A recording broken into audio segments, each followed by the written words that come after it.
Hello team.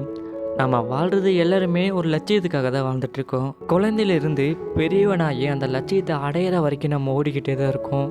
அப்படி நம்ம லட்சியத்தை அடைய போகிற நேரத்தில் நம்ம திடீர்னு இறந்துட்டோம் அப்படின்னா அது எவ்வளோ பெரிய வலியை தரும். அதே மாதிரி தான் இந்த படத்தோட ஹீரோ இறந்து போயிடுவார். இறந்து ஆவியாக மாறிடுவார். அவரோட லட்சியத்தை அடையணும் அப்படிங்கிறது ஒரு பெரிய குறிக்கோளாக இருக்குது. எப்படி ஒரு லட்சியத்தை அடைஞ்சாரா இல்லையா, ஒரு மனிதன் தன்னோட வாழ்க்கையில் எப்படி வாழணும் அப்படிங்கிற கதையை ரொம்ப ரொம்ப ரொம்பவே ஒண்டர்ஃபுல்லாக சொன்ன கதை தான் பார்த்திங்கன்னா சோல். கண்டிப்பாக இந்த படத்தை பார்க்க மிஸ் பண்ணிடாதீங்க. வாங்க மூவிக்குள்ளே போயிடுவோம். படத்தோட ஸ்டார்டிங்கில் பார்த்தீங்கன்னா நம்ம ஹீரோவை தான் காமிக்கிறாங்க. இவர் ஒரு ஸ்கூலில் வந்து மியூசிக் டீச்சராக இருக்கார். அதுவும் டெம்பரவரியாக தான். ஆனால் இவருக்கு அந்த வேலை பிடிக்கவே இல்லை. எதனாலும் பார்த்தீங்கன்னா அது ரிப்பீட் பண்ணிட்டே இருக்குங்காட்டி இவரோட வாழ்க்கை லட்சியமே ஜோரத்தியா பேண்ட் அப்படின்னு ஒரு பேண்ட் இருக்குது. அதில் பாடுறது தான் இவரோட வாழ்க்கை லட்சியமே. ஆனால் ஸ்கூலில் இருந்து இவரை பர்மனெண்ட் ஆக்கிட்டாங்கன்னு ஒரு லெட்டர் வருது. அதை கொண்டு போய் அம்மா கிட்ட கொடுக்குறாங்க. அம்மா என்ன சொல்கிறாங்கன்னா, ஓகேடா, இனிமேல்னு ஒரு வாழ்க்கையே நல்லா இருக்க போகுது, இதை ஒத்துக்கடான்னு சொல்கிறாங்க. வேறு வழியே இல்லாமல் இவர் ஒத்துக்கிறாரு. அப்போ இவரோட மொபைல் ரிங் அடிக்குது. என்னென்னு பார்த்தீங்கன்னா இவரோட பழைய ஸ்டூடெண்ட் ஒருத்தனா, அவன் வந்து ஜோரத்தியா பேண்டில் தான் இருக்கானா. இப்போ அவங்களுக்கு ஒரு வேகண்ட் இருக்கான். சார், நான் உங்களுக்கு சஜஸ்ட் பண்ணியிருக்கேன், நீங்கள் வாங்க சார் அப்படிங்கிறான் அவன். இவருக்கா ஒரே குஷி, வாழ்க்கை லட்சியத்தை நம்ம ஜெயிக்க போகிறோண்டான்ட்டு அங்கே போயிட்டாரு. அங்கே போயிட்டு பெர்ஃபார்ம் பண்ணி காமிக்கிறாங்க. அந்த லீடருக்கு இதை பிடிச்சி போயிடுது.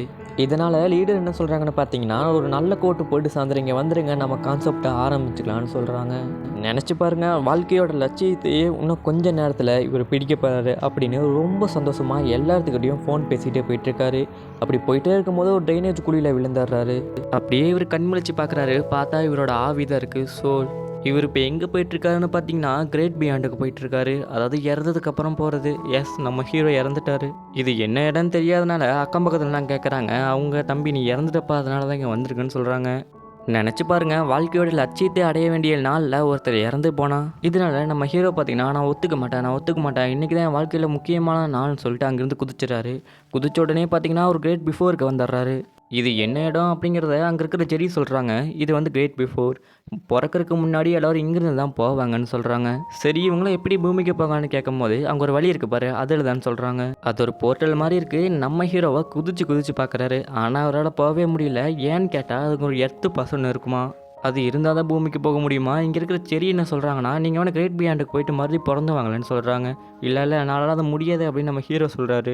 அப்புறம் நம்ம ஹீரோ இங்கேருந்து என்ன பண்ணுறாருன்னு பார்த்தீங்கன்னா, இந்த குட்டி சோல்லாம் இருக்குல்ல, இதுக்கெல்லாம் வந்து ட்ரைனிங் கொடுக்குறக்கு அறிவார்ந்த சோலுக்குள்ளே வச்சுருப்பாங்க. எக்ஸாம்பிள் மகாத்மா காந்தி, அன்னை தெரசா அப்படின்னு நிறைய பேர் வச்சுருப்பாங்க. அதோட சேர்த்து நம்ம ஹீரோவும் இணைஞ்சுக்கிறாரு. இப்போ கிரேட் பியாண்டில் இருக்க டெரி பார்த்தீங்கன்னா ஒரு சோலை காணோம் அப்படின்னு சொல்லிட்டு வந்து இங்கே ஜெரி கிட்ட சொல்கிறாரு. நீ தான் அறிவாளியே, கண்டுபிடின்னு ஜெரி கலாய்ச்சி விட்டுறாங்க. அவரை அதை கண்டுபிடிக்க அதோட ஃபைலெல்லாம் பார்த்துட்ருக்காரு. இந்த பக்கம் பார்த்தீங்கன்னா அந்த குட்டி சோலாக இருக்குல்ல, அதோட ஸ்பார்க்கெல்லாம் கண்டுபிடிக்கிறதுக்காக ஒவ்வொருத்தருக்கும் ஒவ்வொரு சோலை கொடுத்துட்ருக்காங்க. இதே மாதிரி ஒரு பேரை கூப்பிட்றாங்க. அந்த பேரில் பார்த்தீங்கன்னா நம்ம ஹீரோ தான் இருக்கார். வந்து பார்த்தோன்னே இவருக்கு 22 அப்படின்னு ஒரு பழைய சோலை கொடுக்குறாங்க. ஆக்சுவலாக அந்த சோலுக்கு பார்த்தீங்கன்னா பூமிக்கு போய் வாழணும் அப்படிங்கிற ஒரு ஆசையே இல்லாத சோல் இது. இதோட ஸ்பார்க்கை கண்டுபிடிக்கிறதுக்காக நிறைய பேர் வந்துட்டு போயிட்டாங்க. எக்ஸாம்பிள் பார்த்தீங்கன்னா மகாத்மா காந்தி, அன்னை தெரசனி, இத்தனை பேர் வந்து இந்த சோலை யாருக்கும் பிடிக்கல. இப்போது ஹீரோ வேற ஒருத்தர் பேரில் இருக்கிறங்காட்டி அவரோட வாழ்க்கையில் நடந்த நிகழ்வுலாம் இங்கே 22க்கு வருது. அப்போ 22 நினைக்குது, ஓ நீங்கள் இவ்வளோ சாதனை பண்ணியிருக்கீங்களா அப்படின்னு கேட்கும்போது அதுக்கு இவர் சொல்கிறாரு, இல்லை நான்லாம் இது பண்ணதில்லை, என்னோடய வாழ்க்கையே வேறு, இது வேற ஒருத்தர் பேர் அப்படின்னு நம்ம ஹீரோ சொல்கிறாரு. அதுக்கப்புறம் அந்த 22 நான் எப்படி நம்புறதுன்னு சொல்லிட்டு ஒரு இடத்துல போய் ஒரு கையை வைக்க சொல்லுது. கை வச்சா இவரோட வாழ்க்கை வருது. இது வரைக்கும் உங்கள் வாழ்க்கையிலே நீங்கள் ஒன்றுமே பண்ணலையா அப்படிங்கிற மாதிரி இது கேட்குது. ஆமாம், நான் இன்றைக்கி தான் அதை பண்ணலான் இருந்தேன் அப்படிங்கிற மாதிரி இவர் சொல்கிறாரு. இப்போது நம்ம ஹீரோவோட வாழ்க்கையெல்லாம் வருது. இதில் பார்த்தா எதுவுமே இல்லைல்ல, ஆனால் இவர் எல்லாத்தையும் பார்த்துட்டு வந்திருக்காரு. அப்போ பார்த்தீங்கன்னா கடைசியாக ஒன்று இருக்குது. அது இவர் ஹாஸ்பிட்டலில் இருக்கிற மாதிரி இருக்குது. என்னென்னு பார்த்தா இவர் கோமாவில் இருப்பார் போல். இதெல்லாம் பார்த்துட்டு அவர் சோகமாயிட்டார். சோகமானதுக்கப்புறம் 22வை பார்த்து, இதோ பாரு, உனக்கு தான் பூமிக்கு போகணுன்னு ஆசையே இல்லையே, இந்த ஸ்பார்க்கை கண்டுபிடிச்சா அந்த எர்த்து பாசம் எனக்கு கொடுக்குறியா, நான் பூமிக்கு போய்க்கிறேங்கிறாரு. சரி இந்தாப்பா அப்படின்னு சொல்லிட்டு அந்த பேட்சோட கொடுக்குது. ஆனால் அந்த பேட்ச் எவ்வளோ கொடுத்தாலும் இவர்கிட்ட வர மாட்டேங்குது, அதுக்கிட்டே தான் போகுது. ஏன்னா எர்த்து பாஸ் வந்தால் தான், அதாவது அந்த ஸ்பார்க்கை கண்டுபிடிச்சா தான் அதை மற்றவங்களுக்கு கொடுக்க முடியுமா. சரி வா, முதல் வேலையாக போய் அந்த எர்த்து பாஸை கண்டுபிடிக்கலாம் அப்படிங்கிற வேலையில் இவங்க இறங்கிட்டாங்க. 22 பார்த்தீங்கன்னா இவரை ஒரு இடத்துக்கு கூட்டிகிட்டு போகுது. அங்கே பார்த்தீங்கன்னா எல்லா ஸ்போர்ட்ஸுமே இருக்குது, எல்லாமே இருக்குது. இங்கிருந்து தான் இதோட ஸ்பார்க்கை கண்டுபிடிக்கணும் போல். வா போய் கண்டுபிடிக்கலான்னு ஹீரோ சொல்லும் போது, இல்லை இதெல்லாம் நான் பல ஆயிரம் வருஷம் பண்ணிட்டேன், இங்கேருந்து எதுவுமே எனக்கு கிடைக்கல அப்படிங்கிற மாதிரி 22 சொல்லுது. அப்போ நம்ம ஹீரோ பார்த்தீங்கன்னா, "இதோ பாரு இங்கே பீஸா இருக்கு பாரு. இதை சாப்பிட்டீன்னா இல்லை மோந்து பார்த்தீங்கன்னா உனக்கு அந்த ஸ்பார்க் கிடைச்சிடும்னு சொல்கிறாரு. இதோ பாருங்க இங்கே வாசனை, சாப்பாடு எதுவுமே கிடைக்காது அப்படிங்கிற மாதிரி 22 சொல்லுது. என்னென்னமோ பண்ணி பார்க்குறாங்க. அந்த இது மட்டும் ஸ்பார்க் மட்டும் கிடைக்க மாட்டேங்குது. இதனால 22 பார்த்தீங்கன்னா, நம்ம ஹீரோவை ஒரு இடத்துக்கு கூட்டிகிட்டு போகுது. அங்கே பார்த்தா அங்கே ஒருத்தர் இருக்காரு. அவர் வந்து இந்த மாதிரி வந்தவங்கள பூமிக்கு திருப்பி அமுச்சு வச்சுருவாராம். வா போய் அங்கே பார்க்கலான்னு கூட்டிகிட்டு போகுது. அங்கே போனால் நிறைய ஜந்துகள் மாதிரி இருக்குது. அது என்னென்னா பல பேர் டிப்ரெஷனில் இருப்பாங்கல்ல அவங்க, அப்புறம் எப்போவுமே சோகமாகவே இருப்பாங்கள்ல அவங்கெல்லாம் இங்கே ஒரு மிருகம் மாதிரி சுற்றிக்கிட்டு இருக்காங்க. அவங்களோட ஆத்மாலாம் இங்கே தான் இருக்குது. அதெல்லாம் பார்த்துக்கிட்டு இருக்காங்க. நம்ம 22 சொன்னால இந்த மாதிரி ஒருத்தர் பூமிக்கு அனுப்பிச்சு எடுப்பாருன்னு, அவரை நம்ம குருவின்னு கூப்பிடுவோம். இப்போது இங்கே பார்த்தீங்கன்னா 22வும் நம்ம ஹீரோவும் ஒரு ராட்சசம் மாதிரி இருக்குது. அதை வந்து துரத்திட்டு வந்துட்டுருக்கு. இப்போது கரெக்டாக அந்த குருவி வந்துடுறாரு. வந்த உடனே பார்த்தீங்கன்னா அந்த உடம்புல இருந்து ஒரு சோலை பிரித்து எடுக்குது. அது யாருன்னா ஒரு பேங்க் மேனேஜரோட சோல் போல். இப்போ என்ன பண்ணுறாங்கன்னா அந்த நிற்கிற இடத்துல ஒரு வட்டம் போடுறாங்க. அந்த வட்டத்தை போட்டு அந்த பேங்க் மேனேஜர் தான் காமிக்கிறாங்க. அந்த பேங்க் மேனேஜர் உடம்புல அதோட சோலை இறக்கிடுறாங்க. இப்போ அந்த பேங்க் மேனேஜர் ரொம்ப சந்தோஷமாக இருக்கார். அவருக்கு இந்த ஸ்ட்ரெஸ்ஸு டிப்ரெஷன் எதுவுமே இல்லாமல் போயிடுது. இதே மாதிரி எனக்கும் ஹெல்ப் பண்ணுங்க அப்படிங்கிற மாதிரி நம்ம ஹீரோ சொல்கிறாரு. இப்போ அவன் கையாலேயே கொடுத்து ஒரு வட்டத்தை போட வைக்கிறாங்க. போட்டால் கிரேட் பியாண்ட் வருது. என்னடா நீ செத்துட்டியா அப்படிங்கிற மாதிரி கேட்குறாங்க. இல்லை நான் ஒன்றும் சாகலை, நான் இன்னும் கோமா ஸ்டேஜில் தான் இருக்கேன் அப்படிங்கிறாரு. அப்புறம் எப்படியோ மறுபடியும் வட்டத்தை போட்டு இவங்க சேர்க்கும் போது தெரியாமல் 22 உள்ள தள்ளி விட்டுறாரு. இப்போ என்ன நடக்குதுன்னா ஒரு ட்விஸ்ட்டு நடக்குது. இந்த பூனை உடம்பு இருக்குதுல்ல, அதில் ஜோ ஹீரோ இருக்கார். இந்த ஜோவோட உடம்புல தான் 22 இருக்குது. இப்போ வேணால் மாற்றி சொல்லிக்கலாம், குழப்பம் அடைஞ்சிடாதீங்க. இப்போ அங்கே டாக்டர்லாம் வந்து பார்க்குறாங்க. பார்த்தீங்கன்னா என்னமோ 22 வந்து இப்போ தானே பூமிக்கு வந்திருக்கு, பேச தெரியாமல் பேசுது. என்னமோ நம்ம கொடுத்த மாதிரி தான் தப்பாச்சுன்னு சொல்லிட்டு அவங்க நினச்சிட்டு இருக்காங்க. இப்போ இவங்க 2 பேரும் இங்கேருந்து எஸ்கேப் ஆயிடுறாங்க.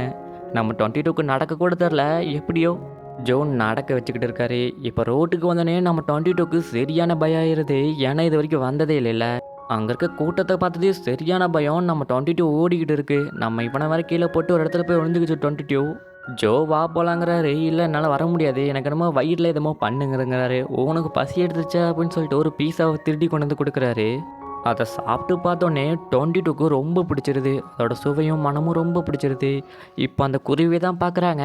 சரிப்பா சாயந்தரம் 6 மணிக்கு வந்துடுங்க, அப்போ தான் கிரகணம்லாம் கரெக்டாக இருக்கும் அப்படிங்கிற மாதிரி அவர் சொல்லிக்கிட்டு இருக்காரு. கரெக்டாக 6 மணிக்கு வந்துடுங்க அப்படிங்கிற மாதிரி சொல்லிட்டு அவர் அங்கேருந்து அப்படியே கிளம்பிடுறாரு. இந்த பக்கம் ஜோரத்தியா லீடர் தான் பார்க்குறாங்க. அவங்க பார்த்தீங்கன்னா காரை விட்டு இறங்குறாங்க. என்னன்னு கேட்கும் போது இவங்க எதுவுமே சொல்லாமல் அவங்க இறங்கின கார்லேயே இவங்க ஏறி வீட்டுக்கு போயிடுறாங்க.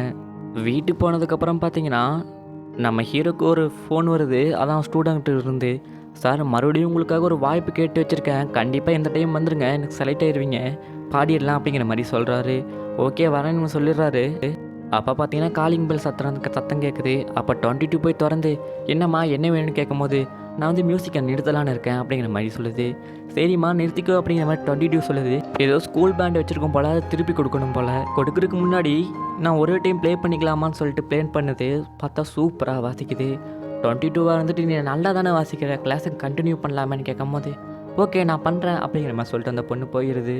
என்ன அந்த பொண்ணு உடனே பேச்சை மாற்றிட்டா அப்படிங்கிற மாதிரி இந்த 22 வந்து கேட்குது. ஒன்றும் இல்லை, அவளுக்கு ரொம்ப நல்லா வாசிப்பா, ஏன் தெரியல இப்படி சொல்கிறாங்கிற மாதிரி ஜோ சொல்கிறாரு. இப்போது ஜோ வந்து அந்த கான்செப்டுக்கு போகணும்ல, நல்லா டிஷர்ட்லாம் போட்டுட்டு இப்போ வந்து உட்கார சொல்கிறாரு. உட்கார சொன்னானே 22க்கு பார்த்தீங்கன்னா முடி வெட்ட பார்க்குறாரு. எசக்க மொசக்க வெட்டி விட்டுறாரு. இந்த பக்கம் டெரி பார்த்தீங்கன்னா நான் அந்த சோலோட இதெல்லாம் கண்டுபிடிச்சிட்டேன், அது பூமியில் தான் இருக்குது, நான் போய் கூட்டிகிட்டு வந்துடுறேன் நீங்கள் வந்து டெரிக்கிட்ட சொல்கிறாங்க. சரி போயிட்டு வாங்க, யார் கண்ணிலையும் படாதீங்க அப்படிங்கிற மாதிரி டெரி அமுச்சு வைக்கிறாங்க. இந்த பக்கம் 22க்கு சூட்டில் எடுத்து கொடுக்குறாரு. 22 போட்டு பார்க்குது. பார்த்தது என்ன பேண்ட்டு முச்சும் கொஞ்சம் டைட்டாக இருக்குது அப்படிங்கிற மாதிரி சொல்லுது. அதெல்லாம் கூடி சீக்கிரமாகவே சரியாயிரும், சரி வந்து உட்காருன்னு முடி வெட்ட பார்க்குறாரு.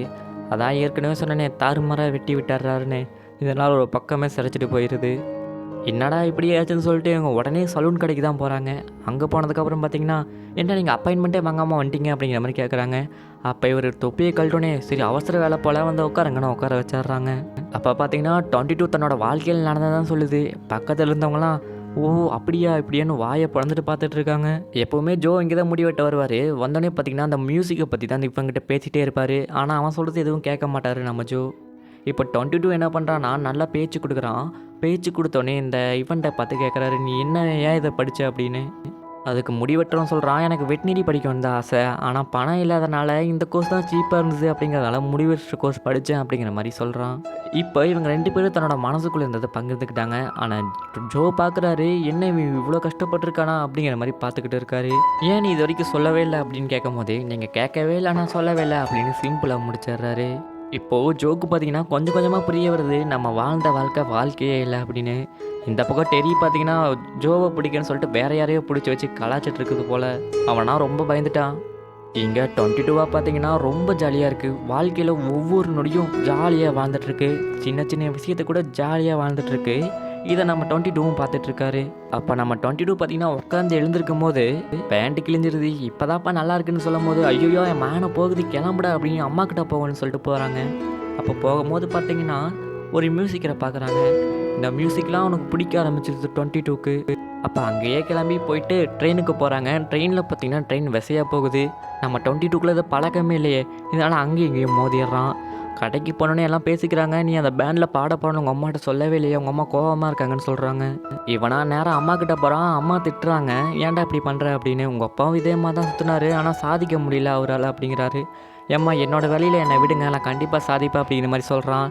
சரி கண்ணா நீ சாதிப்பேன்னு சொல்லிட்டு அவங்க அப்பாவோட பழைய சோடனு இவனுக்கு டக் பிடிச்சி கொடுக்குறாங்க. நம்ம 22வா அதை போட்டுட்டு அப்படியே இங்கேருந்து கிளம்புறான். இங்கே பார்த்தீங்கன்னா 22 வந்து ஜாலியாக விளையாண்டுருந்தான்ல, அதாவது ஒவ்வொரு நொடியும் ஜாலியாக என்ஜாய் பண்ணிட்டு இருந்தால, அவன் வந்து அப்பப்போ சும்மா 1-2 பொருள்லாம் கலெக்ட் பண்ணி வச்சுப்பான். இப்போ இவங்க 2 பேரும் உடம்ப மாற்றிருக்காக குருவிக்கிட்ட போகிறாங்க. ஆனால் நம்ம 22 நான்லாம் அங்கே வர மாட்டேன், எனக்கு இந்த வாழ்க்கை தான் பிடிச்சிருக்கு அப்படி அங்கே ஓடிடுது. நம்ம ஜோவா பின்னாடியே துரட்டிட்டு போகிறாரு. 2 பேரும் போய்கிட்டே இருக்காங்க. அப்போ பார்த்தீங்கன்னா இவங்க வந்து அந்த டெரியோட வலையில் விழுந்துடுறாங்க. இதனால் இவங்க 2 பேரோட சோலும் மேலே வந்துடுது. மேலே வந்தோடனே ஜோவா 22 அப்படி திட்டிகிட்டு இருக்காது. அப்போவே பார்த்தீங்கன்னா 22 உடம்புல பார்த்தீங்கன்னா எர்த்து பாஸ் உருவாகிறது. நீ என்னோட உடம்புல இருந்த கட்டி தான் உனக்கு எர்த்து பாஸ் வந்திருக்கு அப்படிங்கிற மாதிரி கேவலமாக பேசுகிறாரு 22வை. 22க்கு கோவம் வந்துடுது. எர்த்து பேட்ச் ஆனால் ஒன்று வேணான்னு சொல்லிட்டு அப்படியே கெடாசி எரிஞ்சிட்டு அது போயிடுது. நம்ம ஹீரோவாக அதை எடுத்துகிட்டு உடனே பூமியில் குதிச்சிட்றாரு. குதிச்சதுக்கப்புறம் பார்த்தீங்கன்னா அவரோட உடம்புல அவரே வந்துடுறாரு. இப்போ தான் முக்கியமான வேலை இல்லை அந்த பேண்டில் பாடுறது. உடனே அந்த பேண்டுக்கும் பாட போயிடுறாரு. அங்கே பார்த்தீங்கன்னா நல்லா பாடி முடிச்சிடுறாரு. எல்லோரும் கிளாப் பண்ணுறாங்க. சரி அடுத்தது என்ன அப்படின்னு அந்த லீடர்கிட்ட கேட்கும் போது, இதோ பாருப்பா இது எதாவது தினமும் பண்ணிகிட்டு இருக்கணும் அப்படிங்கிற மாதிரி சொல்கிறாங்க.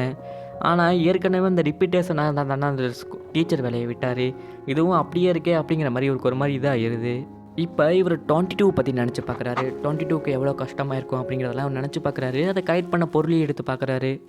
இதனால் இவர் என்ன பண்ணுறாருன்னா மியூசிக்கை ஆழ்ந்த கவனத்தில் வாசிக்கிறாரு. இதனால் இவரோட சோல் மேலே போகுது. மேலே போயிட்டு நேராக அங்கே போயிடுது. கிரேட் பிஃபோருக்கு போய் பார்த்தா அந்த 22 இருக்குல்ல, அது வந்து அதான் அந்த மன அழுத்த நோய் மாதிரி அதுக்கு வந்தது. அது ஒரு மாதிரி சுற்றிட்டு இருக்கு. 22 கூட இருந்ததில் இவர் நினச்சி பார்க்குறாரு. 22வை காப்பாற்றியே ஆகணும் அப்படின்னு சொல்லிட்டு அந்த குருவியும் இவரும் 22 பக்கம் போகிறாங்க. ஆனால் 22 இவங்களுக்குலாம் அசரப்படுற மாதிரி தெரியல, அங்கேருந்து சப்புச்சு ஓடிட்டே தான் இருக்குது. எப்படியோ 22வை பிடிச்சி நம்ம ஜோ உள்ளே போயிடுறாரு. உள்ளே போயிட்டு, இதோ பாரு உன்னோட ஸ்பார்க் எதுன்னு நான் கண்டுபிடிச்சிட்டேன், நீ வாழணும்னு நினைக்கிறதா உன்னோட ஸ்பார்க் அப்படின்னு அதை பற்றி சொல்கிறாரு. இந்த உன்னோட எர்த்து பாஸ், நீ கண்டிப்பாக நல்லா வாழணும், உனக்கு வாழ்க்கை இப்போ பிடிச்சி போயிடுச்சு அப்படின்னு அதுக்கிட்ட பேசுகிறாரு. பேசி முடிச்சதுக்கப்புறம் பார்த்திங்கன்னா 22வும் நார்மலாக ஆயிடுது. இப்போ என்ன பண்ணுறாங்கன்னா எர்த்து பேட்ச் அதுக்கிட்ட கொடுத்துட்றாங்க. சரி என்ன சொல்கிறாங்கன்னா, இருங்க 22வை பூமிக்கு அமுச்சு விடலான்னு சொல்கிறாங்க. அப்போ 22வும் இவர் சேர்ந்து குடிக்கிறாங்க. ஆனால் இவரால் தான் போக முடியாது எர்த்து பாஸ் இல்லாமல். ஆனால் பாதி தூரம் போகிறாரு. போயிட்டு 22வை நல்லபடியாக அமுச்சு வச்சுட்டு மேலே வந்துடுறாரு. வந்துட்டு என்ன பண்ணுறாருன்னா கிரேட் பியாண்டுக்கு போயிட்டுருக்காரு. அதுவும் முழு மனசோட நம்ம இறந்துட்டோம் அப்படின்னு நல்லா இவருக்கு தெரிஞ்சிருது. போகிற வழியில் பார்த்தீங்கன்னா டெரியெலாம் வந்துடுறாங்க. நான் உங்களுக்கு இன்னொரு வாய்ப்பு கொடுத்தா என்ன பண்ணுவேன்னு கேட்குறாங்க. கண்டிப்பாக நான் ஏற்றுப்பேன், ஆனால் டெரி விட மாட்டாரேன்னு சொல்கிறாரு. டெரியை நாங்கள் ஏமாற்றிக்கணும்னு சொல்லிட்டு அவங்க ஈஸியாக ஏமாற்றிடுறாங்க. இவருக்கு இன்னொரு வாய்ப்பு கொடுக்குறாங்க. சரி என்ன பண்ணுவீங்கன்னு கேட்கும்போது, ஆனால் இப்போ என்ன பண்ணுவேன்னு தெரில, ஆனால் ஒவ்வொரு நொடியும் நான் ஜாலியாக வாழ போகிறேன் அப்படிங்கிற மாதிரி சொல்லிட்டு இங்கே பூமிக்கு வந்து ஒவ்வொரு நொடியும் சந்தோஷமாக வாழ்கிறாரு. கண்டிப்பாக உங்களுக்கு இந்த படம் பிடிச்சிருக்கும். ஏன் அதிகமான விஷுவல்ஸ் யூஸ் பண்ணல அப்படின்னா பேன் பண்ணிடுறாங்க. இதனால தான் என்னால் அதிகமான விஷுவல்ஸ் யூஸ் பண்ண முடியல. ஆனால் படம் செம்மையான ஒர்த்தான படம். கண்டிப்பாக நீங்கள் டவுன்லோட் பண்ணி பார்க்க வேண்டிய படத்தில் இதுவும் ஒன்று தான். வாழ்க்கையோட அழகை இந்த படத்தில் அழகாக சொல்லியிருப்பாங்க. இதோட இந்த படம் முடிஞ்சது. இதே மாதிரி வேற ஒண்டர்ஃபுல்லான படத்தில் உங்களை சந்திக்கிறேன். அது வரைக்கும் டாட்டா பை பாய்.